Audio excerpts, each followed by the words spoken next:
So I'm speaking with composer Hanan Townshend, who has done notable work scoring shorts, documentaries, and features. He worked on Terrence Malick's masterwork Tree of Life, and now has collaborated with Malick as the name composer for To the Wonder, and has provided a stirringly emotional and hauntingly beautiful score. Thank you so much for talking with me today, Tim. Thank you. Thanks for having me. So I guess to start off, I always like to ask composers, what does music mean to you, and why did you pursue the path to film composition? Oh, it's a tough one. Well, I talk a lot. I think when I talk about music or I think about music, I think a lot of just environments.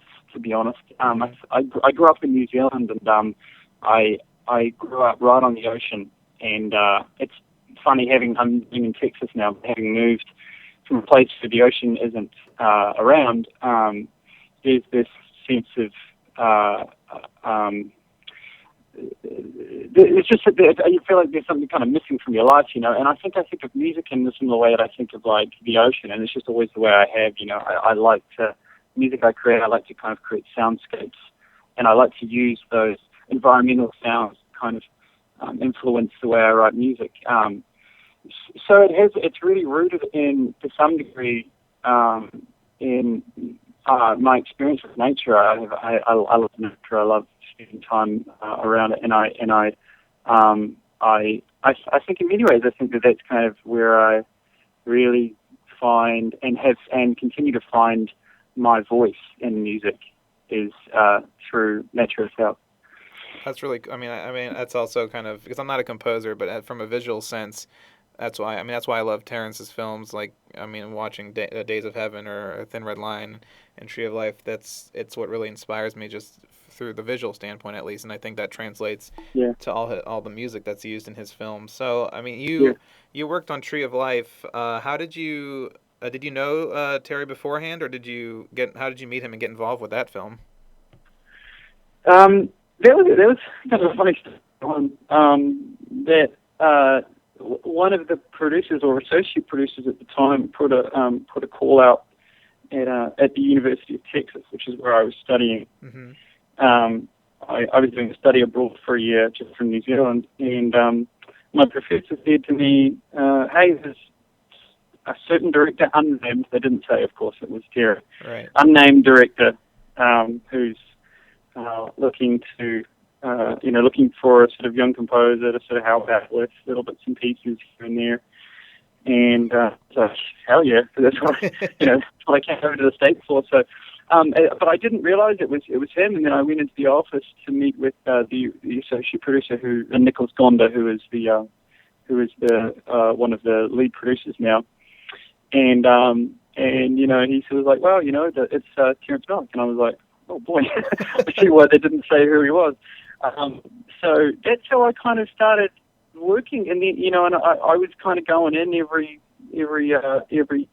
sort of week, and it was really kind of a I don't want to glorify it at all, because it really was kind of just an intern position, really. Right. That's what it started off as, and I think we just kind of gelled. I've always had a respect for Terry, and when he spoke to me, I really understood and felt what he was feeling, and so we just started there, and then next thing I knew, I was I was coming in as the composer for this film, for To the Wonder. So it was definitely an interesting journey. Well, that's amazing. So for To the Wonder, what was the scoring process like? How did you approach it, and kind of what were the musical goals for the picture? Because I read you didn't score the picture, right? Yeah. So well, we never. So never. And that was difficult for me because I'd worked on the Tree of Life a little bit, so I had come to understand the process of how it is that that the picture is kind of created And as I'm sure you're aware, the picture is it's more sort of kind of created in the editing room. Right, right. And so often the stories. The story exists, of course, but I mean, a lot of it's developed and kind of reworked inside in the editing room, and it was the same with the score. The score was kind of evolving as the picture was evolving, and so I was actually working in the office with everyone else, so it was a very intimate experience, and I was sort of we were meeting nearly every day, so it was.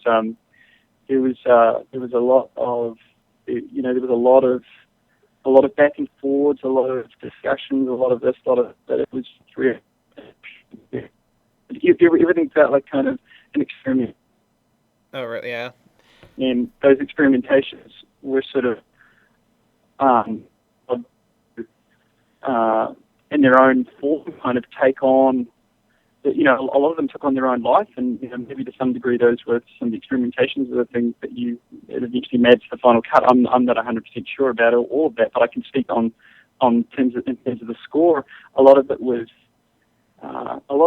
created in the studio. A lot of rhetoric and improvisational sort of pieces that we sort of kind of sort of fitted together, and after we'd recorded them, and anyways, I think it was kind of similar to the way that Terry likes to shoot his movie, where he kind of he gets the canvas for it, and then he really paints it in the editing room. I was trying to sort of imitate a little bit in the score process, where it sort of was able to develop and change as the picture changed. Right, right.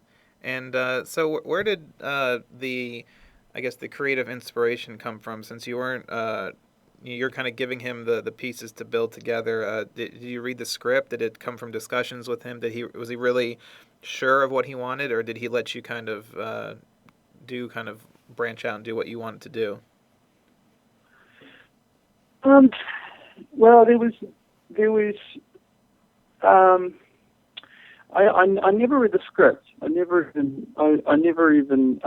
I think the reason it's because I think that by the time it got to the editing room, I think it had already kind of been morphed into something else. Right, of course. Well, it changed a lot already, so I don't know if that would have been any help to me to read that. A lot of it was just Terry just kind of just discussions, just musical discussions, just getting together and trying pieces here and there and everywhere, and just kind of throwing them around the place, And the editors would often just close their eyes and just throw a piece of music in somewhere and just sort of see what happened. It was very interesting.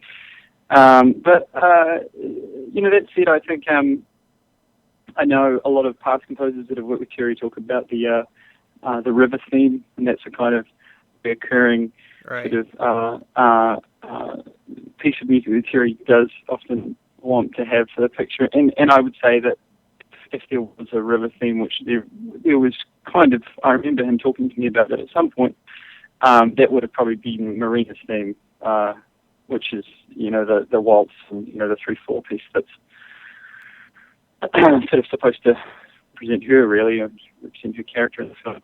Right. So yeah, there was no hard discussions about what exactly was this or that. It was sort of just almost sort of. I felt like some degree we were all kind of, kind of walking around with our, walking around with hands out in the dark, just sort of feeling around, trying to look at what was around us and what was going to work for the picture, and then just let the picture kind of tell us. Mm-hmm. So, yeah. And yeah, you mentioned Marina's theme. It's very beautiful, and you also have these kind of movements of purity that goes within the score, and since the film deals with the love, and it touches upon Terry's own experience, right? I believe so. Yeah, I believe so. So, I mean, did you kind of call upon your own life experiences because it's so emotional, and I just have to does the composer really dig deep into?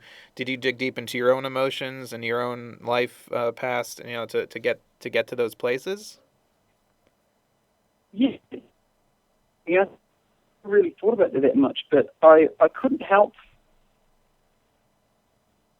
when I came over to work on the film, which was in February 2000 last year. Um, I moved. I had a green card, and so I'd moved over. And I was kind of all alone, and I think to many degrees, I actually I felt to some sense I felt kind of that kind of pain that Marina's character kind of went through with just that moving away from home and the yearning for your own home and for what you had back home, for your family experiences, for everything. Right. And so I think that actually did play a part of it. Now I think about it, that I didn't think in the moment that it did, but I couldn't help that. And that was a bit of a kind of scary time for me as well, having just left everything and kind of packed up and moved over here. So yeah, to some degree, yes. Well, because it does. It just there's a personal touch to it. At least I feel. I mean, I really connected with the score. I haven't seen the film yet because it's not playing till I'm in LA, but it's playing next week in the Okay. theater close to me, so I'm going to see it next Friday.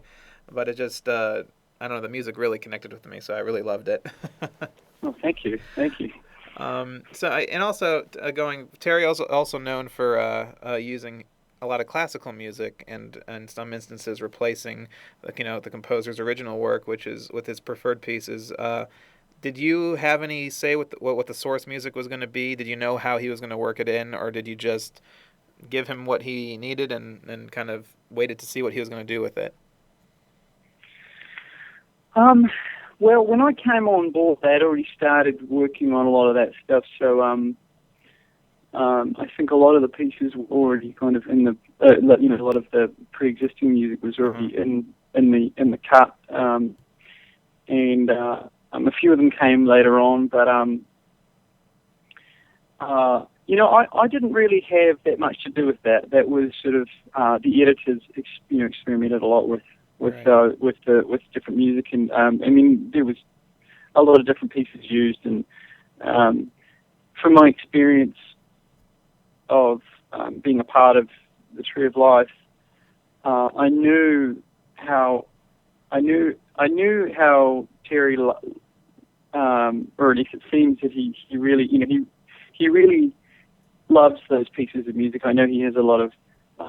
I think he's quite attached to them, and in a good way. I think he feels a very strong sense of what it is that those pieces are trying to convey, and I think he's aware that that in many degrees, you could get an original composer to come in and write, but I don't know, when you're using a piece by Wagner or Tchaikovsky or Goreski, they're just such hard-hitting pieces of music. Yeah. And so I was always just working around those, and I never once wanted to take over or push them out of the way. I always just wanted to complement them as much as I could, because I know that that's the way he works. And we saw that with the Tree of Life. He a lot of pre-existing music used in that, and so I just went into it very with no, definitely no ego or nothing like that. You can't have that with him. And I was very aware as well that every piece of music that I wrote could be put anywhere in the film. So I was never attached to where it was going to be or how it was going to be used. I was just kind of giving him the artillery, and he was using it wherever he wanted. So, it's a different experience working that way, it's for sure. I really enjoyed it. I really loved it. So, if looking back on it, what do you think is the most rewarding aspect of scoring to the Wonder? Just understanding that anything can work, and just being willing to take the time to experiment and find out hidden gems, and it's it.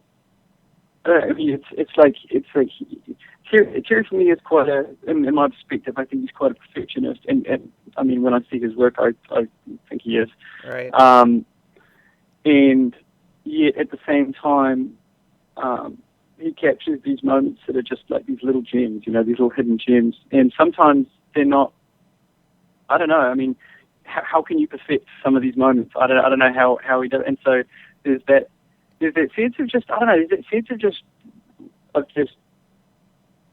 taking the time, really, taking the time and just opening yourself up to whatever possibilities. And I think that um, in my opinion, I think Terry's really generous in that sense, and he does do that. He looks at everything. He listens to everything, and he really just that was a real eye-opening experience for me. Yeah, that is something. Yeah.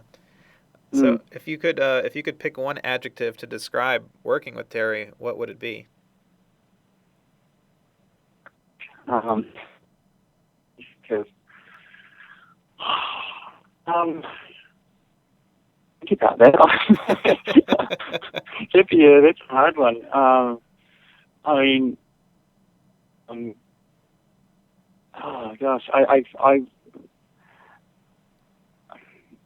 really don't know if I could sum it up in one adjective. I don't think I could do it. I really don't think I could. Okay, that's I'm a good sorry. I wish answer. I had one. No, that's a better answer. Maybe there's an adjective out there that could do just that. That could sum him up, but I don't know that adjective is just yet. I think it says a lot that you can't boil it down to one word. Working with Terrence Malick. No, definitely not. Well, to wrap up, I always like to ask composers this one question: if you could score any film ever made with no disrespect to the original composer, which film would you choose? um, I would probably There Will Be Blood. Oh, wow, that's a good one. But Yeah. that's because the I love the music so much, I don't think I could do a job anywhere near as good as Johnny Greenwood did, but I would just love to have a go at it. Yeah. I just love BDS. Oh yeah, he paint. I mean, he gives such a visual canvas for composers. It's great. Oh, it's just wonderful, and you can just write I mean, even the simplest things, and it just, I mean, that I just, yeah, I love his style, and I mean, I think, of course, that the way he works with Johnny is just incredible. But yeah, that would be it. That's a great answer. But Hanan, thank you so much for your time today. It was such a great honor to talk to you and just get a little insight into, you know, one of my favorite directors and a film that's definitely going to be holding a special place. So hopefully we Yeah, can do it again sometime in the future. yeah, sounds great.